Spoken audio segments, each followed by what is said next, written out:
بزار اور ترمذی میں حضرت عبداللہ ابن مسعود سے نبی صلی اللہ علیہ وسلم کا یہ ارشاد نقل ہوا ہے، ان المرأۃ عورۃ، عورت چھپا کر رکھنے کی چیز ہے۔ ان المرأۃ عورۃ فاذا خرجت، جب وہ گھر سے نکلتی ہے، استشرفها شیطان، اب شیطان جو ہے اس کو تاک میں رکھتا ہے۔ واقرب ما تكون بروحة ربها وهي في قعر بيتها، وہ اپنے رب کی رحمت سے قریب ترین ہوتی ہے جبکہ اپنے گھر کے بھی کسی اندرونی حصے۔ اسی لیے فرمایا مردوں کے لیے مسجد میں نماز افضل 28 گنا، اور عورت کے لیے گھر کی نماز مسجد سے افضل، گھر کے صحن کی مسجد سے افضل، دالان کی صحن سے افضل، کمرے میں اس سے افضل، اور کمرے کی کوئی بغلی کوٹھڑی ہے تو اس میں سب سے افضل۔ یہ احادیث نبی صلی اللہ علیہ وسلم۔ عبداللہ ابن احمد ابن حنبل نے زوائد الزہد میں اور ابن ابی شیبہ نے ابن سعد نے اپنی کتابوں میں مسروق کی روایت نقل کی ہے کہ حضرت عائشہ جب تلاوت قرآن کرتے ہوئے اس آیت پر پہنچتی تھی وَقَرْنَ فِي بُيُوتِكُنَّ، تو بے اختیار رو پڑتی تھی۔ قرآن کہتا ہے اپنے گھروں میں رہو۔ حضرت عائشہ نے شہادت عثمان کے بعد باہر نکل کر لشکر کی قیادت، پھر ساری عمر افسوس تھا کہ میں نے غلط کہا۔ حافظ ابو بکر بزار حضرت انس سے روایت کرتے ہیں کہ عورتوں نے حضور سے عرض کیا کہ ساری فضیلت تو مرد لوٹ کے لے گئے، وہ جہاد کرتے ہیں، خدا کی راہ میں بڑے بڑے کام کرتے ہیں، ہم کیا عمل کریں کہ ہمیں بھی مجاہدین کے برابر اجر مل سکے؟ جواب میں آپ نے فرمایا من قعدت منکن فی بیتہا فإنہا تدرک عمل المجاہدین، تم میں سے جو شخص اپنے گھر میں بیٹھی رہے گی وہ مجاہدین کا اجر حاصل کرے۔ یہ ایک ہوا کا رخ ہے، بتایا جا رہا ہے، یہ نظام ہے جس کو اس شکل میں دیا جا رہا ہے۔ اب آئیے سورہ نور کی طرف۔ یا ایھا الذین آمنوا لا تدخلوا بیوتا غیر بیوتکم حتی تستأنسوا وتسلموا علی اہلہا ذالکم خیر لکم لعلکم تذکرون۔ اہل ایمان ہرگز مت داخل ہو اپنے گھروں کے علاوہ کسی اور گھر میں جب تک کہ تم ان کے ساتھ مانوس نہ ہو جاؤ، اذن نہ لے لو، ان پر سلام نہ کرو، یہی تمہارے لیے خیر بہتر ہے۔ اس کے بعد تفصیل آئی ہے، اس میں میں اس وقت نہیں جا رہا۔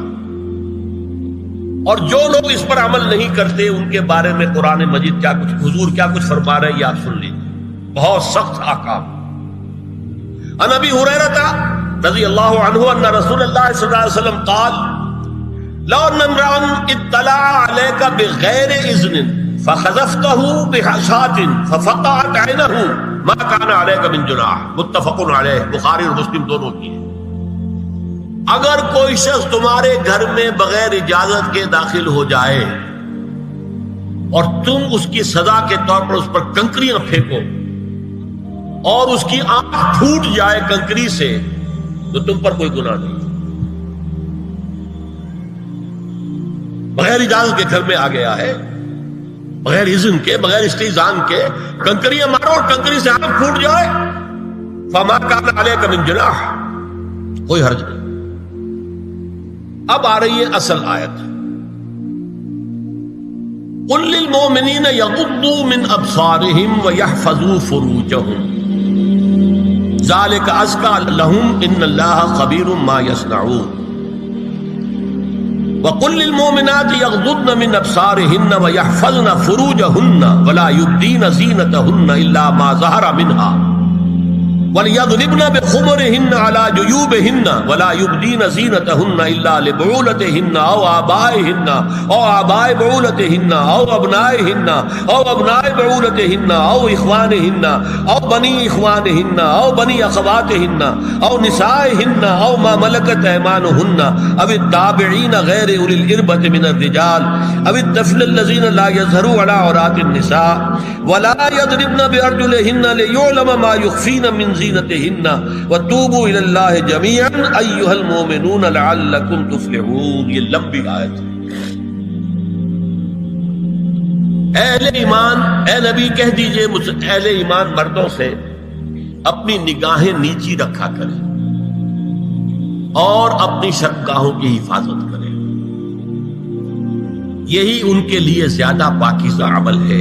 ان اللہ خبیر بما یصنعون، اور جو کچھ وہ کر رہے ہیں اللہ اس سے واقف ہے۔ وَقُلْ لِلْمُؤْمِنَاتِ يَغْضُضْنَ مِنْ أَبْصَارِهِنَّ، اور مومن عورتوں سے بھی کہہ دیجئے کہ وہ اپنی نگاہیں جو ہے نیچی رکھا کریں، وَيَحْفَظْنَ فُرُوجَهُنَّ، اپنی شرمگاہوں کی حفاظت کریں، وَلَا يُبْدِينَ زِينَتَهُنَّ إِلَّا مَا ظَهَرَ مِنْهَا، اور اپنی زینت کو ظاہر نہ کیا کریں سوائے اس کے کہ جو بالکل ظاہر ہو جائے۔ قُلْ لِلْمُؤْمِنِينَ يَغُضُّوا مِنْ أَبْصَارِهِمْ وَيَحْفَظُوا فُرُوجَهُمْ ذَلِكَ أَزْكَىٰ لَهُمْ إِنَّ اللَّهَ خَبِيرٌ بِمَا يَصْنَعُونَ۔ نوٹ کر لیجئے کہ یہ کہاں ہو رہا ہے؟ گھر میں داخلے کے بعد۔ گھر میں داخلہ اجازت سے، اور داخلہ ہوگا صرف محرموں کا، گھر کے اندر جو ہے وہ نامحرم تو نہیں آئے گا۔ یہ میں آگے بیان کر رہا ہوں۔ وَقُلْ لِلْمُؤْمِنَاتِ يَغْضُضْنَ مِنْ أَبْصَارِهِنَّ وَيَحْفَظْنَ مِنْ فُرُوجِهِنَّ، اور کہہ دیجئے مومن عورتوں سے بھی کہ وہ بھی اپنی نگاہیں جھکا کر رکھیں اور اپنی شرمگاہوں کی حفاظت کریں۔ وَلَا يُبْدِينَ زِينَتَهُنَّ إِلَّا مَا ظَهَرَ مِنْهَا، محرموں سے پردہ کیا ہے؟ محرموں سے اس کا نام ستر ہے۔ عورت کا پورا جسم ستر ہے سوائے چہرے کی ٹکیا اور یہ ہاتھ اور یہ پاؤں، بس۔ کیا مطلب ہے؟ بھائی بھی نہیں دیکھ سکتا بہن کے جسم کا کوئی اور حصہ، باپ بھی نہیں دیکھ سکتا بیٹی کے جسم کا کوئی حصہ۔ یہ ستر ہے، ستر محرموں سے پردہ ہے۔ وَلْيَضْرِبْنَ بِخُمُرِهِنَّ عَلَىٰ جُيُوبِهِنَّ، یہ بھی گھر کے اندر کی بات ہو رہی ہے، کیونکہ میں پہلے بتا چکا ہوں جلباب ہوتا تھا جب گھر سے باہر نکلتی تھی عورت، تو وہ اپنی چادر لپیٹتی تھی اپنے گرد، چہرہ نہیں ڈھانپتی تھی، صرف چہرے کا حکم دیا گیا اس کے ضمن میں۔ وہ سورہ احزاب کی آیت ہے، وہ رہ گئی وہ میں بیان کروں گا۔ اور خمار اوڑھنی ہوتی تھی جو گھر میں اوڑھتی تھی۔ گھر میں ظاہر بات ہے کہ جلباب تو نہیں لیا جا سکتا، آخر گھر کا کام کاج کرنا ہے، ہلکی سی اوڑھنی وہ گھر میں، لیکن فرمایا وَلْيَضْرِبْنَ بِخُمُرِهِنَّ عَلَىٰ جُيُوبِهِنَّ، اور انہیں چاہیے کہ اپنی اوڑھیوں کے، بکل اوڑھنیوں کے اپنے سینوں کے اوپر، گریبانوں کے اوپر بھی مار لیا کریں۔ اب اس کے بعد فرمایا وَلَا يُبْدِينَ زِينَتَهُنَّ إِلَّا لِبُعُولَتِهِنَّ، اب یہاں یہ زینت کا لفظ آ رہا ہے چہرے کے، اور چہرے ہی میں کچھ سنگھار بھی ہوتا ہے۔ اب ان کے لیے کہا گیا کہ چہرے کی زینت اور چہرے کے اوپر اگر کوئی بناؤ سنگھار ہے، زیور ہے، تو اس کی زینت نہ ظاہر کریں، مگر اب یہ یہاں تفصیلی آئی ہے، جو محرم ہے ان کی تفصیل۔ تو فرمایا کن کے سامنے ظاہر کر سکتی ہے؟ الا لبعولتہن، سب سے بڑھ کر تو شوہر، او آبائہن، اور یہ آپ نے باپ۔ اچھا، باپوں میں نوٹ کی نہیں، باپ حقیقی ہو، اخیافی ہو، اللاتی ہو یا رضاعی ہو، یہ چاروں قسم کے باپ اس میں شامل ہیں۔ جس عورت نے دودھ پلایا تھا اس کا شوہر بھی باپ بن گیا۔ او آبائے بعولتہن، اپنے شوہروں کے باپ، یا ابنائہن، ان کے اپنے بیٹے، بیٹوں میں بھی آئیں گے چاروں، اللاتی، اخیافی، عینی اور رضاعی۔ او ابنائے بعولتہن، اور اپنے شوہروں کے بیٹے، ہو سکتا ہے شوہروں کی اور بیویاں بھی ہوں، تو ان کے بیٹے بھی، جو ستیلے بیٹے ہیں وہ بھی محرم، ان سے کسی شکل میں کبھی شادی نہیں ہو سکتی۔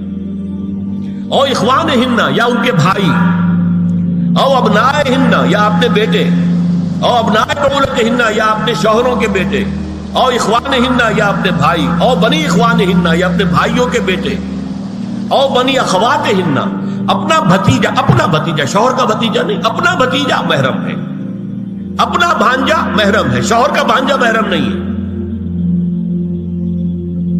او نسائہن، یا ان کی عورتیں، اپنی عورتیں، جان پہچان کی عورتیں۔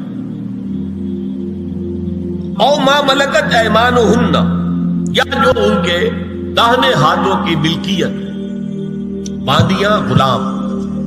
اس میں عرض کر چکا ہوں کہ اس میں کافی اختلافات ہیں۔ یہ بھی ہے کہ اس سے مراد صرف باندیاں ہیں، غلام مرد نہیں۔ یہ بھی ہے کہ مرد بھی ہے، اور یہ بھی ہے کہ مرد جب تک کہ وہ باندی ہوگا۔ لیکن میں اس بحث میں یہاں نہیں جانا چاہتا، یہ پھر فقہ کی بحث ہو جائے گی۔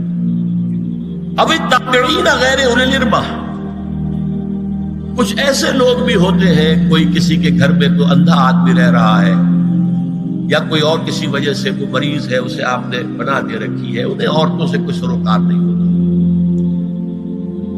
اب الطفل الذین لم یظہروا علی عورات النساء، یا وہ بچے کہ جن پر ابھی عورتوں کے پوشیدہ حالات واضح نہیں ہے، پتہ ہی نہیں ہے انہیں، ابھی انہیں جنس کا کوئی احساس ہی نہیں۔ یہ ہے فہرست جو دی گئی ہے کہ جن کے سامنے عورت کھلے چہرے کے ساتھ اور اپنی جو اضافی زینت بھی ہو، کوئی زیور وغیرہ یا کوئی بھی سرما وغیرہ ڈالا ہوا ہے یا کوئی سرخی کو لگائی ہے معمولی سی، تو اس کے ساتھ آ سکتی ہے، اور یہ وہ رشتے ہیں کہ جن سے کسی حالت میں بھی نکاح نہیں ہو سکتا۔ آگے سنیے، وَلَا يَضْرِبْنَ بِأَرْجُلِهِنَّ لِيُعْلَمَ مَا يُخْفِينَ مِنْ زِينَتِهِنَّ، اور چلتے ہوئے اپنے پاؤں زور سے نہ مارے کہ ان کی زینت ظاہر ہو جائے۔ اگر کوئی پازیب پہنی ہوئی ہے، کوئی ججنو وغیرہ ہے، تو اب اگر پاؤں مار کر چلے گی تو خواہ ذہن جائے گا بیٹھے ہوئے کا کہ کوئی ہاتھ بن جا رہی ہے۔ یہاں تک اس کے علاوہ یہ بھی ہے، تعطر کے بارے میں فرمایا ہے کہ اگر عطر لگا کر کوئی عورت گھر سے نکلی ہے، اذا استعارت المرأة فمرت على القوم ليجدوا ريحها فهي كذا وكذا قال قولا شديدا۔ اس ابو داؤد کی روایت حضور نے فرمایا، جب کوئی عورت عطر لگا کر، خوشبو لگا کر نکلتی ہے کہ لوگ اس کی خوشبو سونگیں یا اس کو اوپر مطلع ہو جائیں تو ایسی ہے ایسی ہے، بہت سخت الفاظ حضور نے استعمال کیے کہ جس کو راوی نے نقل نہیں کیا۔ عورت کے لیے خوشبو، عورت کی آواز کا پردہ ہے۔ اب دیکھیے کس حد تک نماز میں اس وقت عورتیں بھی شریک ہوتی تھی، اگرچہ حضور نے فرمایا مردوں کی صف بہترین سب سے آگے والی ہے اور سب سے بری صف سب سے پیچھے ہے، کیونکہ اس کے پیچھے پھر عورتوں کی صف ہوتی تھی، اور عورتوں کے لیے سب سے اچھی صف سب سے پچھلی والی ہے اور سب سے بری سب سے آگے والی ہے۔ سب سے آگے والوں کے سامنے پھر مرد ہوتے تھے، ان کی پشت ہوتی تھی۔ تو اسی طریقے سے اگر غلطی کی ہے تو مرد جو ہے کہے گا سبحان اللہ، امام سے غلطی ہو گئی ہے، مرد کیا کہے گا؟ سبحان اللہ۔ عورت کیا کرے گی؟ اپنے ایک ہاتھ کے پشت پر اپنا ہاتھ مارے گی، اپنی آواز نہیں نکالنی، آواز کا پردہ، چھونے کا پردہ یہاں تک ہے کہ حضور نے کبھی کسی عورت سے ہاتھ نہیں ملایا، اور آپ جب بیعت بھی لیتے تھے تو بس زبانی الفاظ کہلوائے اور کہا ٹھیک ہے بیعت ہو گئی، یا ایک کپڑا پکڑا، اس کا ایک سرا اپنے ہاتھ میں دوسرا سرا اس خاتون کے ہاتھ میں، یا ایک تشت کے اندر پانی بھرا، اس میں ایک طرف اس نے انگلیاں ڈال لی اور ایک طرف حضور کی، لیکن مسافر لا اسافر النساء۔ ایک دفعہ ہوا بھی کہ بعض خواتین نے جب بیعت کی ہے تو پھر انہوں نے ہاتھ آگے بڑھایا مسافر کے لیے، حضور نے فرمایا انی لا اسافر النساء، میں عورتوں سے مسافر نہیں کرتا۔ یا ایھا النبی قل لازواجک وبناتک ونساء المؤمنین یدنین علیہن من جلابیبہن ذلک ادنی ان یعرفن فلا یؤذین وکان اللہ غفورا رحیما۔ اے نبی صلی اللہ علیہ وسلم کہہ دیجئے اپنی بیٹیوں سے اور اپنی بیویوں سے اور مسلمانوں کی خواتین سے۔ اب دیکھیے یہ سورہ احزاب ہی میں ہو رہا ہے، شروع میں یا نساء نبی سے بات چلی، استیزان بھی صرف نبی کے گھر میں داخل نہ ہو اذن کے بغیر، آگے چل کر سورہ احزاب ہی میں عام بھی کر دیا، قل لازواجک وبناتک ونساء المؤمنین، کہہ دیجئے اپنی بیویوں سے، اپنی بیٹیوں سے اور اہل ایمان کی خواتین سے، یدنین علیہن من جلابیبہن، کہ وہ اپنے چہروں کے اوپر اپنی جلباب کو لٹکا لیا کریں، چہرہ چھپ جائے۔ اب اس کی تفسیر میں چاہتا ہوں کہ آپ کو جو مختلف مفسرین نے کی ہے وہ آپ کے سامنے میں رکھوں۔ حضرت عبداللہ ابن عباس نے اس آیت کی جو وضاحت فرمائی ہے اسے حافظ ابن کثیر نے اپنی تفسیر میں اس طرح نقل کیا ہے، اللہ نے مسلمان عورتوں کو حکم دیا ہے کہ جب وہ کسی کام کے لیے گھروں سے نکلے تو اپنی چادروں کے پلو اوپر سے ڈال کر اپنا منہ چھپا لے اور صرف ایک آنکھ کھلی رکھے، دونوں آنکھیں بھی غلط ہیں۔ اور سن لیجئے، ابن جریر اور ابن منذر کی روایت ہے کہ محمد بن سیرین یہ ایک تابعی ہیں نے حضرت عبیدہ السلمانی یہ صحابی ہیں سے اس آیت کا مطلب پوچھا. انہوں نے جواب میں کچھ کہنے کی بجائے اپنی چادر کو اس طرح اوڑھا کہ پورا سر اور پیشانی اور پورا منہ ڈھانک کر صرف ایک آنکھ کھولی رکھی. اور سنیے ابو بکر بن عبداللہ ابن عربی نے یدنین علیہن من جلابیبہن کا مفہوم ان الفاظ میں بیان کیا ہے تغطى به وجهها حتى لا يظهر منها الا عينها اليسرى. عورت اپنی چادر کو پورے وجود پر ڈھانپ لے اور اس طرح چہرے کو بھی ڈھانپے کہ صرف بائیں آنکھ کھلی رہے. علامہ حمید الدین فراہی کو نظم قرآن کے فہم میں خصوصی مقام حاصل تھا. انہوں نے حجاب کے بارے میں اپنے ایک مکتوب میں ہاتھ اور چہرہ کھلا رکھنے کو جائز قرار دینے کے موقف کے بارے میں لکھا ہے کہ میری رائے میں نظم قرآن پر توجہ نہ کرنے سے یہ غلط فہمی پیدا ہوئی ہے. وہی بات کہ سورہ احزاب میں گھر سے باہر کا پردہ ہے اور سورہ نور میں گھر کے اندر کا پردہ ہے. بہرحال الحق احق بان یتبع، حق جو ہے وہ اس کا زیادہ حقدار ہے کہ اس کی پیروی کی جائے. میں اس مسئلے پر مطمئن ہوں اور میرے نزدیک اجنبی سے پورا پردہ کرنا واجب ہے اور قرآن نے یہی حجاب واجب کیا ہے جو شرفاء میں مروج ہے بلکہ اس سے بھی قدر زائد. مولانا فراہی کا یہ مکتوب ماہنامہ حیات نو بلیریا گنج انڈیا کے اکتوبر سن 92 کے شمارے میں شائع ہوا. یہ ہے علماء کی رائے. حضرت ام سلمہ اور حضرت میمونہ نبی صلی اللہ علیہ وسلم کے پاس بیٹھی تھی. اتنے میں حضرت ابن ام مکتوم آ گئے. نبی صلی اللہ علیہ وسلم نے ان دونوں سے فرمایا احتجبا منہ، ان سے پردہ کرو. ازواج نے عرض کیا یا رسول اللہ الیس اعمی لا یبصرنا ولا یعرفنا، حضور کیا یہ اندھے نہیں ہیں؟ یہ نہ ہمیں دیکھ رہے ہیں نہ ہمیں پہچانتے ہیں. فرمایا افعمغایان انتما، کیا تم دونوں بھی اندھی ہو؟